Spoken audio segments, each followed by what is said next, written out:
প্রতিদিনের চিন্তা ও প্রার্থনা। 6 এপ্রিল, দিনের প্রধান চিন্তা। মহান বস্তু যাহা তাহা আমাদের কাছেই, কিন্তু আমরা তাহার অংশগ্রহণ করিতে পারি না, কারণ এখনও আমাদের অন্তরের বিকাশ হয় নাই।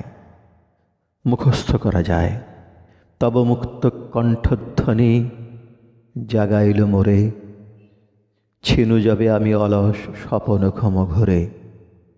সেই জাগরণ মম ক্ষণিকের তরে, কিন্তু প্রভু তুমি ঘটাইলে এক অলৌকিক অদ্ভুত লীলা মম অন্তর গভীরে।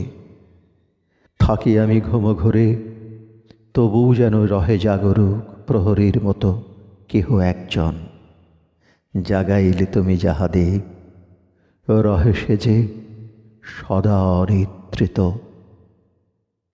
উপদেশ। প্রকৃতির মধ্যে আমাদের জন্য প্রচুর সম্পদ রহিয়াছে।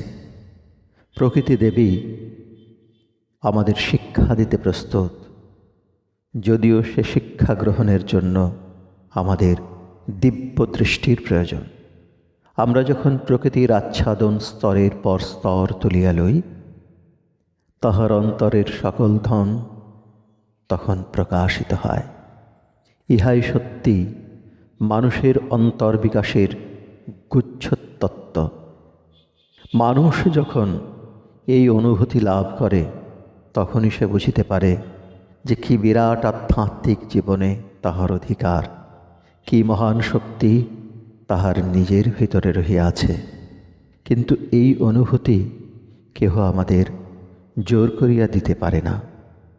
আমরা নিজেদের সাধনা দ্বারাই ইহা লাভ করি। প্রার্থনা। হে প্রভু, তুমি তো আমার হৃদয়ে বাস করিতেছ।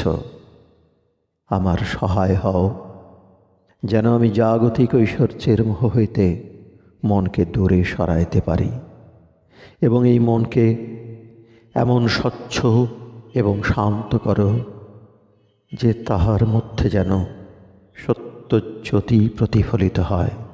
মোহনিদ্রা ও অজ্ঞানতা হইতে আমাকে জাগ্রত করো, এবং নিজের দিব্য সত্তা সম্বন্ধে আমাকে চৈতন্য দান করো।